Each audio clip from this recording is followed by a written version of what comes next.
Hello everyone, welcome to Balkrish Academy. In this video, I'll discuss some previous year questions of December 2015. In my last video, I have already discussed some questions of part B. Now in this video, I'll start from question number 41. So let's start it. First question is, phenylalanine, a precursor of most of the phenolics in higher plants, is a product of which one of the following pathways? So phenylalanine जो है, that is a precursor of most of the phenolics. Phenolics का precursor है. ये कौन से pathway से बनता है? फिनाइलएलेनिन कौन से पाथवे से सिंथेसाइज होता है? इसके ऑप्शंस हैं shikimic acid pathway, malonic acid pathway, mevalonic acid pathway, methyl erythritol pathway. जिसको अगर हमें इस क्वेश्चन को अटेम्प्ट करना है तो हमें इन सारे पाथवेज जो हैं इनके बारे में लिटिल बिट इन्फॉर्मेशन होनी चाहिए. So let's have some information about all these pathways. Okay, these are mevalonic acid pathway and MEP pathway. Mevalonic acid pathway and methyl erythritol pathway. These two pathways are for the synthesis of terpenes. Okay. So ये वाले जो दो options हैं ये तो eliminate हो जाते हैं, मेवालोनिक एंड मिथाइल एरिथ्रिटोल पाथवे, क्योंकि ये दोनों पाथवेज जो हैं ये टर्पीन्स की बायोसिंथेसिस में इन्वॉल्व होते हैं. So two options are left, shikimic acid pathway and malonic acid pathway. और ये दोनों के दोनों पाथवेज ही जो होते हैं ये फिनॉलिक्स के सिंथेसिस में इन्वॉल्व होते हैं. सो इनमें से कौन सा करेक्ट ऑप्शन होगा? देखो इसमें क्या है, shikimic acid pathway, this is shikimic acid pathway and this is malonic acid pathway. Shikimic acid pathway से क्या बन रहा है? एरिथ्रोस 4 फॉस्फेट और फॉस्फोइनोल पायरुवेट. एरिथ्रोस 4 फॉस्फेट और फॉस्फोइनोल पायरुवेट से शिकमिक एसिड पाथवे के थ्रू फिनाइल एलेनिन बन रहा है. और ये जो है इससे फिनाइल एलेनिन से आगे क्या बनेगा? Simple phenolics. So this is the major pathway for the biosynthesis of phenolics, shikimic acid pathway. ये जो है मैलोनिक एसिड पाथवे, ये किसके लिए होता है? एसिटाइल कोए से स्टार्ट होता है और एसिटाइल कोए से क्या बनते हैं? मैलोनिक एसिड पाथवे के through miscellaneous phenolics and polyketides. So it's correct option will be shikimic acid pathway, option number 1. Okay, let's move to next question. For which one of the following physiological studies CO2-12 and CO2-13 are used? Its options are: estimate the rate of photosynthesis, determine the rate of photorespiration, the ratio of C4 and CAM pathways of carbon dioxide fixation, the ratio of C3 and C4 pathways of carbon dioxide fixation. So इस question को solve करने से पहले हमें थोड़ा बहुत इसके बारे में नॉलेज होनी चाहिए कि ये जो एक तो हमें C3 pathway, C4 pathway, CAM pathways, photo respiration, photosynthesis, ये जो सारी टर्म्स इसमें यूज़ की हुई हैं इसके बारे में प्रॉपर इन्फॉर्मेशन होनी चाहिए कि ये सारे C3 पाथवे कहाँ चलता है, C4 पाथवे कहाँ चलता है, कैम पाथवे क्या होता है, फोटो रेस्पिरेशन क्या है, फोटोसिंथेसिस क्या है. इसके अलावा जो बेसिक हमें पता होना चाहिए वो क्या है कि ये जो different isotopes of carbon dioxide इन्होंने यूज़ किए हैं ये हम कौन सी स्टडीज़ में यूज़ करते हैं और इसका क्या फंडा होता है. ठीक है.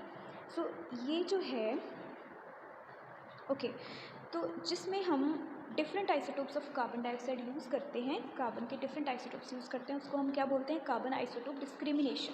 कार्बन आइसोटोप डिस्क्रिमिनेशन ये जो मेथड है इसमें एक पूरा एक्सपेरिमेंटल सेटअप किया होता है. ठीक है. इसमें हम क्या करते हैं कि हेवी आइसोटोप, ये जो कार्बन डाइऑक्साइड 13 है, ठीक है, कार्बन डाइऑक्साइड 13, कार्बन 13 लेवल्ड, ये प्रोवाइड करते हैं प्लांट्स को. और कंट्रोल्ड कंडीशंस में हम प्लांट्स को ग्रो करवाते हैं जिसमें कि प्लांट्स क्या करते हैं कि ये CO2-13 ले रहे होते हैं और कार्बन डाइऑक्साइड जो रिलीज़ होती है इसमें एक सेंसर लगा होता है जो कि कार्बन डाइऑक्साइड जो रिलीज़ हो रही होती है उसको सेंस करके हमें रीडिंग देता है. ठीक है. मतलब ये जो प्रॉपरली बेस्ड होता है carbon dioxide emission based phenomena होता है. ठीक है. जिसमें हम कार्बन डाइऑक्साइड कितनी एमिट हो रही है उसको हम स्टडी करते हैं. सो कार्बन डाइऑक्साइड डिस्क्रिमिनेशन, इस मेथड को हम किन किन स्टडीज़ में यूज़ कर सकते हैं? To measure respiration rate, to measure bundle sheath leakiness, to measure photorespiration. ठीक है. इन तीनों के लिए हम कार्बन डाइऑक्साइड डिस्क्रिमिनेशन को यूज़ करते हैं. रेस्पिरेशन रेट को हम C3 और C4 दोनों प्लांट्स में मेजर करते हैं कार्बन डाइऑक्साइड डिस्क्रिमिनेशन के थ्रू। और बंडल शीट लीकीनेस को हम C4 प्लांट्स में, सिर्फ C4 प्लांट्स में हम मेजर करते हैं, और फोटो रेस्पिरेशन को हम सिर्फ C3 प्लांट्स में करते हैं। ये दोनों में करते हैं, ये C4 प्लांट्स में करते हैं, ये C3 प्लांट्स में करते हैं, ठीक है। बंडल शीट लीकीनेस को C4 में क्यों करते हैं? क्योंकि ये सिर्फ, और जो क्रांस एनाटमी होती है, ये क्रांस एनाटमी क्या होती है, इसके लिए मैं एक सेपरेट वीडियो प्रोवाइड करूँगी जिसमें कि प्रॉपर C4 पाथवे को एक्सप्लेन करूँगी। सो C4 पाथवे जो होता है, इसमें जो प्लांट्स होते हैं इसमें क्रांस एनाटमी होती है, जिसमें कि बंडल शीट सेल्स में C3 पाथवे जो है वो चल रहा होता है।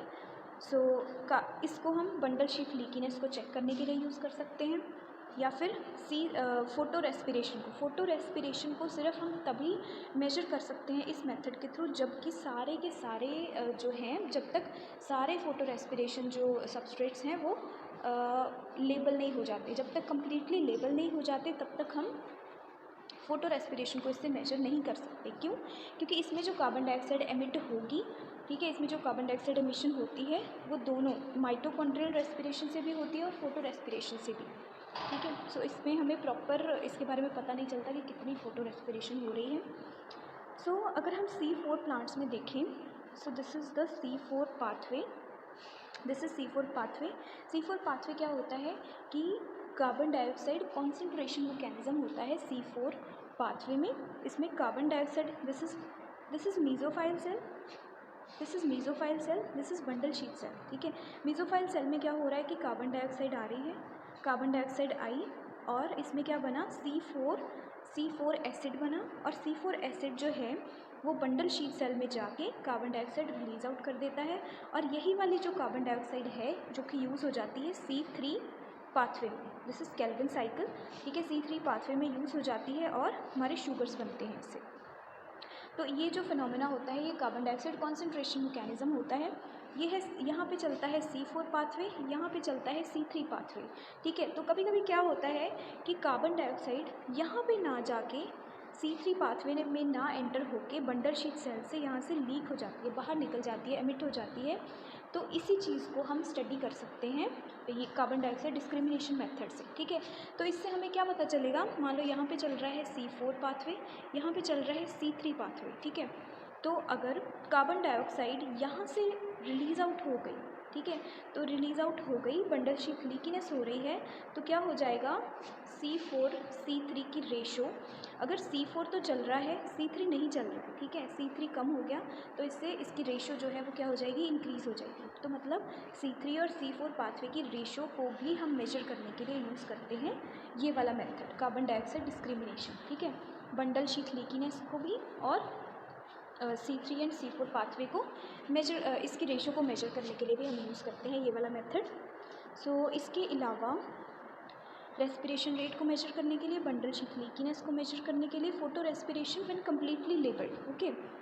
सो अब हम क्वेश्चन पे आते हैं।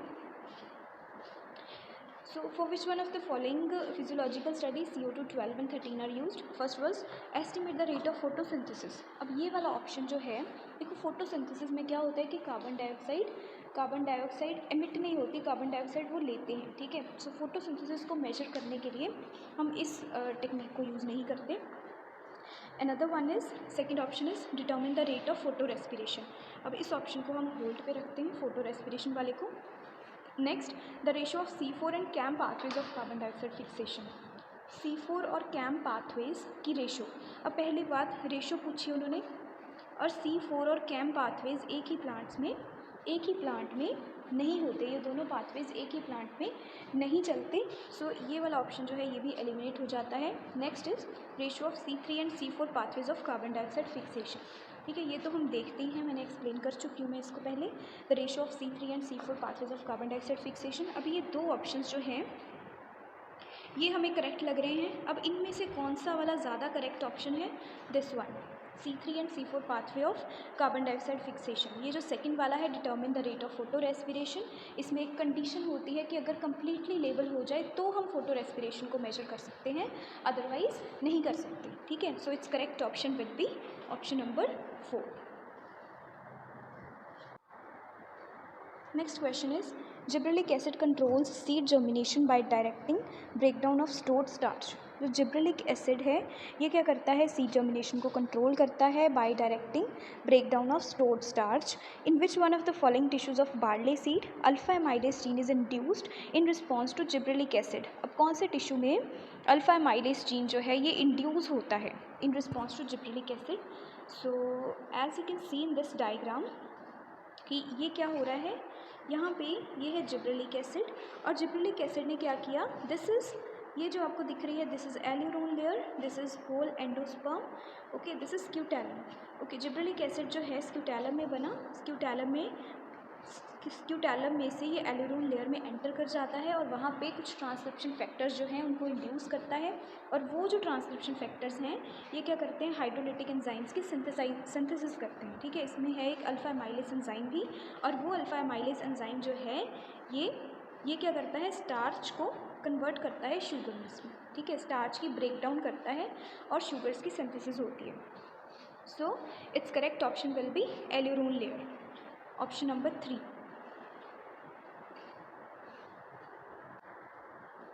Next question is, the photosynthetic assimilation of atmospheric carbon dioxide by leaves yield sucrose and starch as end products of two gluconeogenic pathways.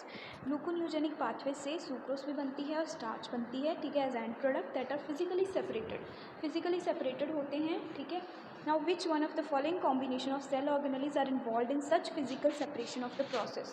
अब फिज़िकल सेपरेशन होती है इनमें, अब कौन सा जो है वो किस ऑर्गेनली में बनता है ये हमें कॉम्बिनेशन इसका बताना है। सो इस स्लाइड में हम, इस डायग्राम में हम देख सकते हैं कि देखो this is the starch, this is starch and this is sucrose. Starch कहाँ पे बन रही है, क्लोरोप्लास्ट में, एंड सुक्रोज कहाँ पे बन रही है, साइटोसोल में। सो it's correct option will B sucrose in cytosol and starch in chloroplast. Sucrose in cytosol and starch in chloroplast. Next is, a diabetic patient developed metabolic acidosis resulting in deep and rapid breathing which is called. Now ये different patterns हैं breathing के, Kussmaul breathing, Keen-Stokes respiratory pattern, apneustic breathing, periodic breathing. Now इन सब breathing patterns अगर हमें पता होंगे तो हम इस question को solve कर सकते हैं कि किसमें deep and rapid breathing होती है। ओके, अब देखो दिस इज़ नॉर्मल रेस्पिरेशन, इसमें क्या है, ये वाला पैटर्न बन रहा है नॉर्मल रेस्पिरेशन में, और कॉस्मॉल रेस्पिरेशन में देखो क्या हो रहा है, डीप एंड रैपिड। ये हमें क्या दिख रहा है, deep and rapid breathing pattern बन रहा है। तो जिसमें डीप एंड रैपिड बने उसको हम क्या, वो वाला ब्रीदिंग पैटर्न क्या होता है, कॉस्मॉल रेस्पिरेशन। इसके अलावा है बायर्ट्स रेस्पिरेशन में क्या है, एक एपनिया की स्टेज आती है। इसमें क्या है, इसमें ये डीप ब्रीथिंग है, देन एक पॉज है, देन फिर डीप ब्रीथिंग है। ठीक है, तो ये वाला जो पैटर्न बनता है इसको हम क्या बोलते हैं, बायर्ट्स रेस्पिरेशन, और इसको हम एक और भी रेस्पिरेशन बोलते हैं, दैट इज़ अटैक्सिक रेस्पिरेशन। ठीक है, इसके अलावा है कीन-स्टोक्स रेस्पिरेशन में क्या है, पहले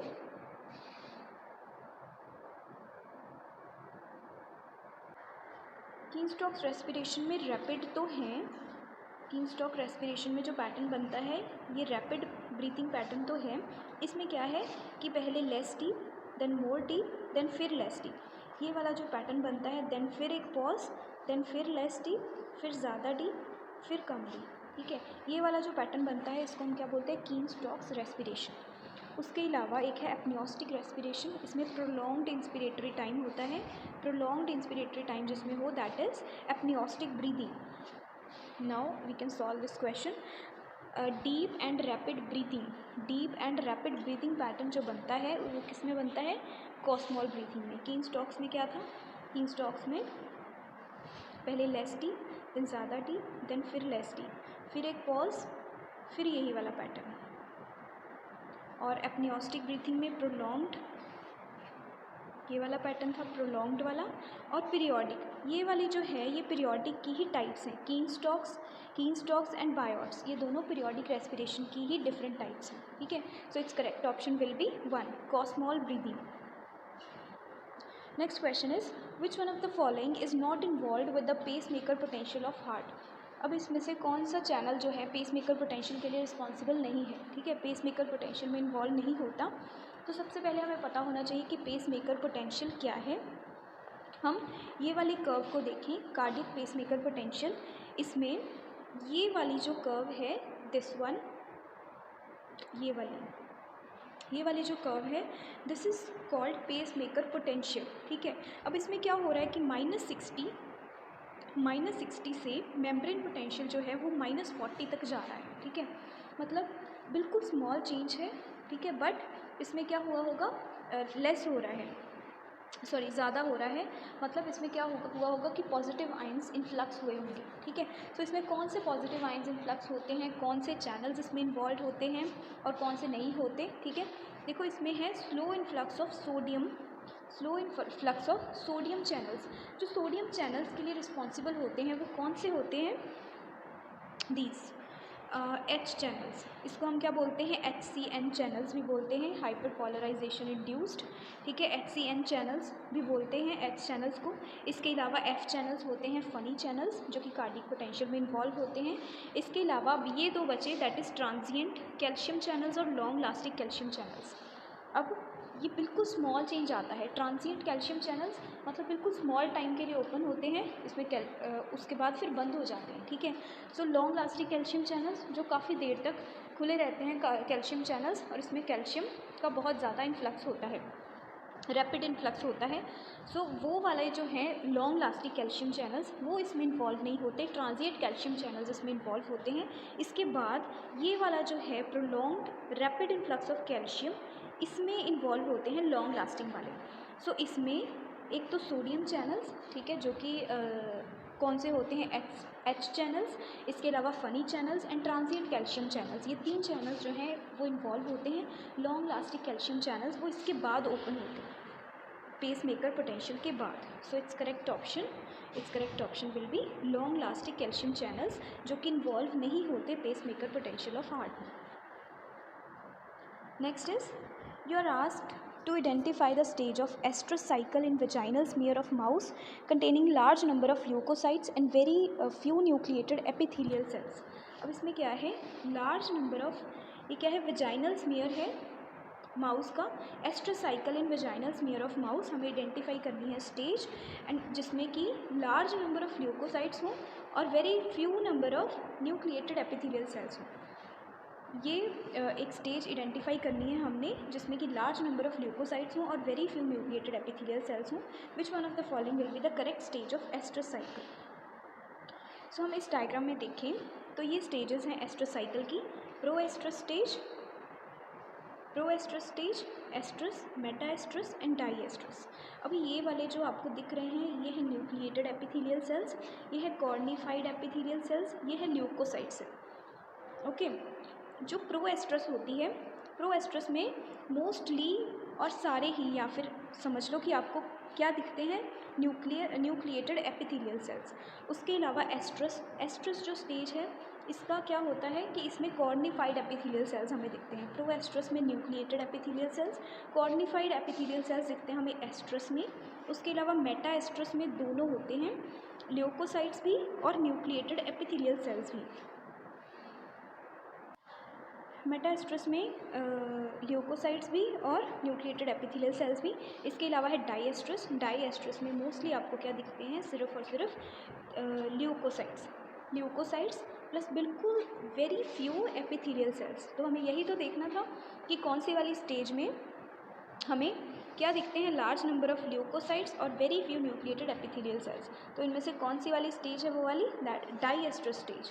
डाई एस्ट्रस स्टेज में मेटा एस्ट्रस से जब डाई एस्ट्रस में जाता है, कन्वर्ट होता है, स्टेज आती है, तो क्या होता है कि ये वाले जो है डिसअपियर होने स्टार्ट हो जाते हैं सेल्स।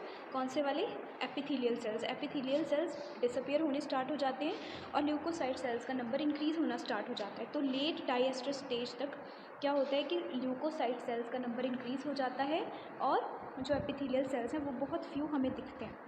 तो कौन सा वाला इसका करेक्ट ऑप्शन होगा, option number 4, late diestrus and early proestrus. Late diestrus and early pro oestrus stage. Next, Which one of the following neurotransmitters is secreted by preganglionic neurons of sympathetic nervous system? इनमें से कौन सा वाला neurotransmitter जो है प्रीगैंग्लियोनिक neurons secrete करते हैं sympathetic nervous system के? इसमें अगर हम देखें नर्वस सिस्टम, एक है सिंपैथेटिक सिस्टम और दूसरा है parasympathetic system. Okay, sympathetic system में क्या है? प्री गैंग्लियोनिक और पोस्ट गैंग्लियोनिक. प्री गैंग्लियोनिक जो है न्यूरॉन्स वो सिक्रीट करते हैं एसिटाइल कोलिन और पोस्ट गैंग्लियोनिक सिक्रीट करते हैं नॉर एपिनेफ्रिन. ओके, जो पैरासिम्पैथेटिक है, पैरासिम्पैथेटिक में पोस्ट और प्री दोनों के दोनों ही एसिटाइल कोलिन को न्यूरोट्रांसमीटर को रिलीज़ करते हैं. हमें क्या पूछा था उन्होंने इसमें? प्री गैंग्लियोनिक न्यूरॉन्स कौन सा वाला न्यूरोट्रांसमीटर रिलीज़ करते हैं? प्री गैंग्लियोनिक जो है वो एसिटाइल कोलिन सिक्रीट करते हैं sympathetic. It's correct option will B option number 2, acetyl choline. Next question. Next question is, following is a hypothetical biochemical pathway responsible for pigmentation of leaves. Now नीचे एक hypothetical biochemical pathway given है. This is a pathway that is responsible for pigmentation of leaves. इसमें क्या हो रहा है कि ये जो वाइट सबस्ट्रेट और ये येलो इंटरमीडिएट में कन्वर्ट हो रहा है in the presence of gene A, and yellow intermediate जो है this is converted to green product in the presence of gene B. ठीक है, तो इसमें क्या है? The pathway is controlled by 2 independently assorting genes A and B encoding enzymes, and mutant alleles A and B code for non functional proteins. What is the expected progeny after selfing a plant with genotype A B? ऐसे जो questions होते हैं ये बहुत ही tricky questions होते हैं. इसमें कुछ ट्रिक्स होती हैं और बहुत इजीली सॉल्व हो जाते हैं. इसमें हम इसको कैसे सॉल्व कर सकते हैं? देखो, जो नॉर्मल फिनोटिपिक रेशो होती है हमारी दैट इज़ 9:3:3:1. ठीक है, 9:3:3:1 इसकी नॉर्मल रेशो है. और इसमें डिफरेंट टाइप्स होती हैं: dominant epistasis, duplicate dominant, recessive, duplicate recessive and dominant recessive. ठीक है, हमें इन सब की रेशोज़ जो हैं वो सारी रेशोज़ पता होनी चाहिए और इसमें कैसे कैसे पाथवेज चलते हैं, ठीक है, वो हमें पता होने चाहिए, तो ही हम ऐसे क्वेश्चंस को सॉल्व कर सकते हैं. ठीक है, ये कंप्लीट ये मैंने इसमें प्रोवाइड किए हैं सारे के सारे. ठीक है, अब हम इनको मेमोराइज़ कैसे कर सकते हैं? देखो, इसमें फर्स्ट जो है ये क्या है आपका? 9:3:3:1. ये आपकी नॉर्मल फिनोटिपिक रेशो है. ठीक है, अब हमने क्या करना है कि डोमिनेंट के लिए डोमिनेंट की रेशो अगर हमने पता करनी है तो हमें लेफ़्ट टू राइट मूव करेंगे, और अगर हमने रिसेसिव की करनी है तो हम राइट टू लेफ़्ट मूव करेंगे. फाइन. डोमिनेंट में हम देखो क्या करेंगे, 9+3. ठीक है, 9+3 इन दोनों का सम करेंगे तो क्या आ जाएगा? 12. 12:3:1 ये हो गया आपका डोमिनेंट एपिस्टेसिस की रेशो. डुप्लीकेट डोमिनेंट में एक और मूव कर जाएंगे. ठीक है, 9+3+3 तो क्या आ जाएगा? 15:1. ये है डुप्लीकेट डोमिनेंट की रेशो. उसके अलावा है रिसेसिव. ठीक है, रिसेसिव में हम राइट टू लेफ़्ट जाएंगे, मतलब 3+1. 3+1 क्या हो गया? 4. 9:3:4 इसकी रेशो हो गई. इसके अलावा एक और डुप्लीकेट रिसेसिव में एक और आगे जाएंगे, 3+3+1. ठीक है, 9:7. तो डुप्लीकेट रिसेसिव जो है उसमें हो गई 9:7 रेशो. ठीक है, अब रिसेसिव को हम सप्लीमेंट्री भी बोलते हैं, डुप्लीकेट रिसेसिव को हम कॉम्प्लीमेंट्री भी बोलते हैं. अब डोमिनेंट रिसेसिव जो है इसकी रेशो आप मेमोराइज़ कर लो, दैट इज़ 13:3. 13:3 रेशो होती है इसकी. ओके, हम इनसे क्या कर सकते हैं? इन सब के ये पाथवेज, डिफरेंट पाथवेज जो हैं ये चलते हैं. अब इसमें उन्होंने कौन सा वाला पाथवे पूछा है ये हमें देखना है. ये वाला पाथवे, इसमें क्या है? White substrate, yellow intermediate and green product. ठीक है, इसमें वाइट और बीच में क्या है? इंटरमीडिएट, और सबस्ट्रेट और ये जो इंटरमीडिएट है इन दोनों के डिफरेंट कलर्स हैं. ठीक है, इंटरमीडिएट वाले सिर्फ ये दो ही हैं, रिसेसिव एंड डुप्लीकेट रिसेसिव. अब इसमें देखो, अब इन दोनों में से कौन सा वाला हमारा होगा जो उन्होंने पूछा है क्वेश्चन में. देखो, इसमें वाइट जो इंटरमीडिएट में कन्वर्ट हो रहा है वो भी वाइट है और प्रोडक्ट डिफरेंट है. ठीक है, इसमें आपका सबस्ट्रेट भी डिफरेंट है और इंटरमीडिएट भी डिफरेंट है और प्रोडक्ट भी डिफरेंट है। तो हमारा वाला जो है, जो उन्होंने पूछा है क्वेश्चन में, वो कौन सा है पूछा है, ये वाला रिसेसिव वाला, ठीक है। अब इसमें रेशियो क्या होगी, 9:3:4। अब इस पाथवे को देख के हम पता कर लेंगे कि कौन सी इसकी रेशियो होनी चाहिए। 9:3:4। अब ये 9 कौन सा होगा, 3 क्या होगा, 4 क्या होगा। ये जो फर्स्ट होता है रेशियो में, ये होता है हमेशा आपका प्रोडक्ट, ठीक है। और जो लास्ट में होगा रेशियो के, वो होगा हमेशा आपका सबस्ट्रेट। और जो मिडल में होगा that is your and product, that is your intermediate, ठीक है। सो इसमें 9 क्या होगा, ग्रीन, 9:3:4, ठीक है। Ratio is 9:3:4। अब 4 क्या है, 9 क्या है आपका, 9 आपका है एंड प्रोडक्ट, ये होगा ग्रीन। 3 आपका क्या होगा, 4 आपका क्या होगा, सबस्ट्रेट, ठीक है, दैट इज़ वाइट। एंड 3 आपका क्या होगा, intermediate, that is yellow. So 9 green, yellow 3 and white 4। सो इसमें आपका जो करेक्ट ऑप्शन होगा that will be 1. Next is mutation in gene X leads to lethality in an haploid organism. Which one of the following is best suited to analyze the function of gene X?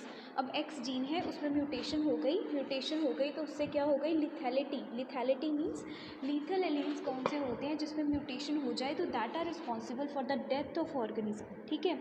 अब इसमें कौन कौन से mutants जो होते हैं वो lethality के लिए रिस्पॉन्सिबल हो सकते हैं, ठीक है। देखो, एक है प्लियोट्रॉपिक म्यूटेंट्स। फर्स्ट ऑप्शन क्या है, प्लियोट्रॉपिक म्यूटेंट्स।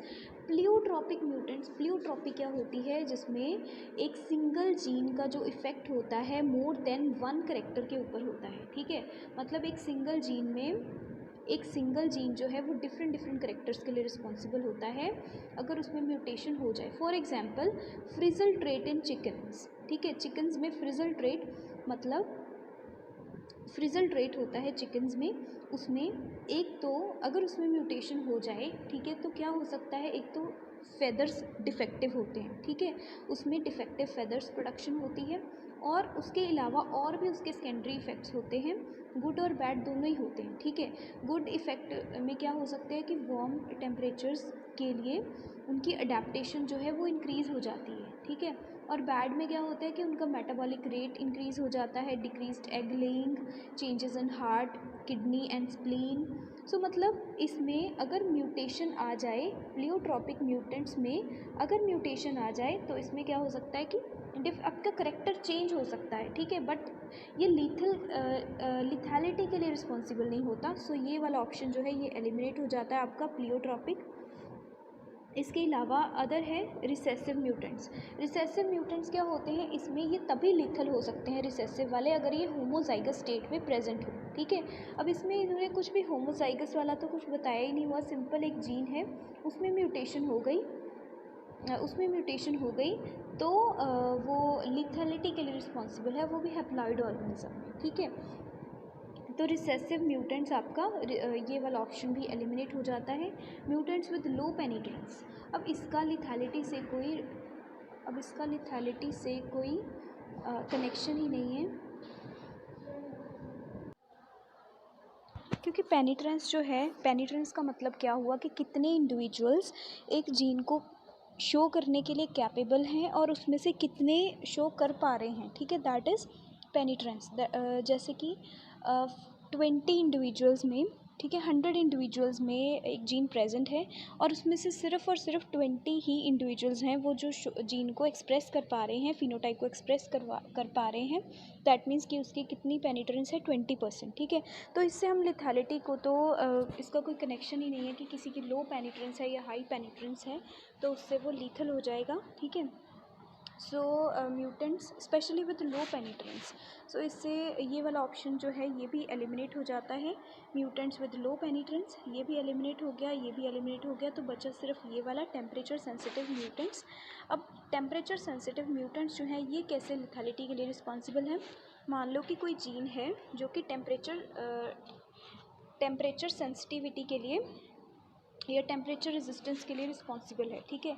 अगर उसमें म्यूटेशन आ जाती है तो क्या हो जाता है कि अगर उसमें म्यूटेशन आ गई तो दैट मीन्स कि अगर हाई टेम्परेचर हो गया, ठीक है, तो क्या होगा, वो इंडिविजुअल सर्वाइव नहीं कर पाएगा, ठीक है, तो वो लीथल, तो मतलब डेथ हो सकती है उस केस में ऑर्गेनिज्म की।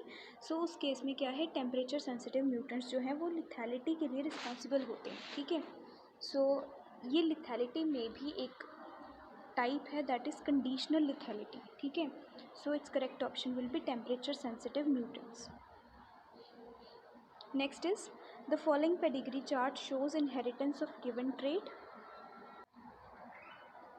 जो ऐसे पेडिग्री चार्ट वाले क्वेश्चंस होते हैं इनको हमें तभी अटेम्प्ट करना चाहिए, तभी ऑप्ट करना चाहिए अगर हम इसके लिए पूरी तरह से श्योर हैं, ठीक है, क्योंकि इनका गलत होने का बहुत चांस होता है। सो ये वाला क्वेश्चन देखें तो इसमें क्या है, द फॉलोइंग पेडिग्री चार्ट, ये एक पेडिग्री चार्ट दिया हुआ है और इसमें ये ऑप्शन दिए हुए हैं, autosomal dominant, autosomal recessive, x linked dominant and sex limited, ठीक है। इनमें से अब कौन सा वाला करेक्ट ऑप्शन है जो कि ये पेडिग्री चार्ट शो कर रहा है। देखो इसमें लास्ट ऑप्शन है सेक्स लिमिटेड। सेक्स लिमिटेड का मतलब कि कोई एक ही, जैसे अगर मेल में डिसीज़ है तो वो सारे मेल्स में ही हो, अगर फीमेल में है तो सारे फीमेल्स में ही हो, ठीक है। अब ऐसा केस हमें यहाँ पे नहीं दिख रहा है क्योंकि यहाँ पे मेल में भी है फीमेल में भी है, तो ये वाला ऑप्शन जो है वो एलिमिनेट हो जाता है। उसके अलावा थर्ड वाला ऑप्शन एक्स लिंक्ड डोमिनेट। अब जो एक्स लिंक्ड डिसऑर्डर्स होते हैं, चाहे वो डोमिनेंट है, रिसेसिव है, इसमें क्या होता है कि जिगजैग इनहेरिटेंस पैटर्न चलता है। जैसे ये मदर टू सन ट्रांसफ़र होती है डिसीज़, और फादर टू डॉटर, ठीक है। अब इसमें ऐसा कुछ नहीं है, यहाँ पे मेल है, यहाँ पे भी, यहाँ फादर टू सन जा रहा है, तो ये वाला ऑप्शन भी एलिमिनेट हो जाता है। इसके अलावा है ऑटोसोमल रिसेसिव, ठीक है। ऑटोसोमल रिसेसिव में क्या होता है, ऑटोसोमल रिसेसिव में एक मेजर जो होती है कंडीशन, दैट इज़ कि अगर मदर और फादर दोनों ही डिसीज़्ड हैं, ठीक है, तो उसमें जो आपके जो नेक्स्ट जनरेशन होगी वो स्किप नहीं होती। अगर ये दोनों डिसीज़्ड हैं तो ये दोनों भी, इसके जितने भी चिल्ड्रंस होंगे वो सारे के सारे क्या होंगे, डिसीज़्ड होंगे, ठीक है, वो सारे के सारे डिसीज़्ड होंगे। तो ऐसा नहीं हो रहा, तो ऑटोसोमल रिसेसिव भी आपका ऑप्शन एलिमिनेट हो जाता है। तो बचा सिर्फ एक option, that is autosomal dominant. So it's correct option will B autosomal dominant. Next is, in a heterozygous individual for a given gene, if a crossing over has occurred between the gene locus and centromere of the chromosome, the segregation of the two alleles of the given gene will occur during meiosis at. अब इसमें हमने क्या बताना है, इसमें हमने ध्यान से देखना होता है कि हमें पूछा क्या है, सेग्रीगेशन। इसमें क्या पूछा है, सेग्रीगेशन ऑफ टू एलील्स की सेग्रीगेशन पूछी है। तो एलील्स की सेग्रीगेशन किस फेज़ में होती है, देखो एलील्स जो हैं इस फेज़ में, देखो ये वाला जो फेज़ है, ये वाला, इसमें क्या हो रहा है, एलील्स जो हैं वो सेग्रीगेट हो रहे हैं। होमोलोगस क्रोमोसोम्स नहीं, एलील्स पूछे हैं इसमें।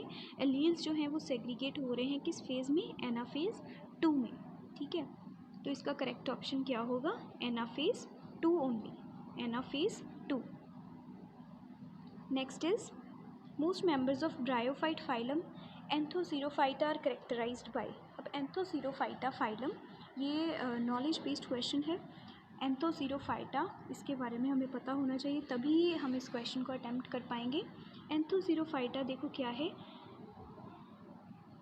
hornworts are similar to liverworts except each cell has one large chloroplast। देखो सेल के पास, हर एक सेल के पास एक ही लार्ज क्लोरोप्लास्ट होता है, ठीक है। स्पोरोफाइट्स जो होते हैं इलोंगेटेड कैप्सूल्स होते हैं, एंड राइजॉइड्स भी सिंगल सेल्ड है, एक ही लार्ज क्लोरोप्लास्ट है, राइजॉइड्स भी सिंगल सेल्ड हैं।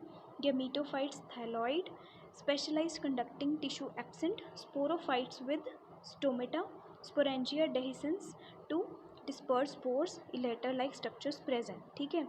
अब इसमें से देखो क्लोरोप्लास्ट, वन लार्ज क्लोरोप्लास्ट, ठीक है, और इसके अलावा rhizoids single celled, gametophytes thalloid and sporophytes stomata. इसमें कौन सा वाला हमारा करेक्ट ऑप्शन होगा, gametophyte with single chloroplast, single chloroplast तो है ही, ठीक है। सिंगल क्लोरोप्लास्ट किस किस ऑप्शन में है, फर्स्ट सेकंड एंड फोर्थ। तो ये वाला तो एलिमिनेट हो गया, सिंगल क्लोरोप्लास्ट पर सेल। उसके अलावा है multicellular rhizoids, no multicellular नहीं होते, यूनिसेलुलर राइजोइड्स होते हैं। तो ये फर्स्ट ऑप्शन भी आपका एलिमिनेट हो गया। यूनिसेलुलर है इसमें और इसमें, ठीक है। अब यूनिसेलुलर इसमें और इसमें, तो ये वाला तो आपका ऑप्शन है ही नहीं, तो आपका करेक्ट ऑप्शन क्या होगा, ये, ठीक है। Sporophyte with stomata unicellular rhizoids, so its correct option will be 2. Next is identify the correct match between the animal and its body cavity, ठीक है। अब इसमें देखो, ये जो होते हैं फ्लैटफॉर्म्स, ए सिलोमेट, एक होते हैं ए सिलोमेट जिसमें सिलोम प्रेजेंट ही नहीं होती, एक होते हैं यू सिलोमेट जिसमें ट्रू सिलोम प्रेजेंट होती है, एक होते हैं सूडो सिलोमेट, ठीक है, फॉल्स सिलोम प्रेजेंट होती है। अब इसके क्या क्या टाइप्स हैं, एग्जांपल्स हैं। ए सिलोमेट में आपकी एग्जांपल आती है फ्लैटफॉर्म्स की। ट्रू यू सिलोम में आपकी एग्जांपल आती है annelids, mollusc, arthropods, echinoderms, chordates, ठीक है। और उसके अलावा है सूडो सिलोमेट में आपकी एग्जांपल आती है राउंड वर्म की। सूडो सिलोमेट राउंड वर्म, ए सिलोमेट फ्लैट वर्म। तो अब हम इस क्वेश्चन को सॉल्व कर सकते हैं इजीली। राउंड वर्म जो है, राउंड वर्म्स आपके क्या थे, सूडो सिलोमेट, ठीक है। राउंड वर्म्स आपके हैं सूडो सिलोमेट, ये फर्स्ट ऑप्शन और थर्ड ऑप्शन, ठीक है। इसके अलावा अर्थवर्म ए सिलोमेट, नो अर्थवर्म किसके अंडर आते हैं, एनिलिड्स, और एनिलिड्स क्या थे, true coelom, annelids you coelomate. तो ये वाला ऑप्शन आपका हो गया एलिमिनेट, ये वाला ऑप्शन आपका करेक्ट ऑप्शन होगा, earthworm coelomate and flatworms A coelomate, ठीक है। So it's correct option will B 3. Next is, which one of the following gymnosperm phyla produces motile sperms, bears ovulate and microsporangiate cones on separate plants and has fleshy coated seeds? तो इसमें क्या है, motile sperms, कौन कौन से जो phyla है gymnosperms के, वो मोटाइल स्पर्म्स प्रोड्यूस करते हैं। जिम्नोस्पर्म्स के ये 4 फाइलाज होते हैं, कॉनिफेरो, गिंको, सिकैडो एंड नीटोफाइटा। अब इनमें ये वाला सेकंड वाला सिकैडो और गिंकोफाइटा, ये दोनों के दोनों में मोटाइल स्पर्म्स प्रेजेंट होते हैं, ठीक है। ये दोनों के दोनों मोटाइल स्पर्म्स या स्विमिंग स्पर्म्स हम इसको बोलें, प्रोड्यूस करते हैं। तो इसमें करेक्ट ऑप्शन आपका होगा सेकंड या थर्ड, कोई भी, इसमें आप कोई भी ऑप्शन ऑप्ट कर सकते थे, सेकंड और third. Thank you so much for watching this video. अगर आपको किसी भी क्वेश्चन में कोई भी प्रॉब्लम है तो आप मुझे कमेंट सेक्शन में पूछ सकते हैं, और बाकी के जितने क्वेश्चंस रह गए हैं वो मैं आपको नेक्स्ट वीडियो में प्रोवाइड करूँगी पार्ट बी के। Okay guys.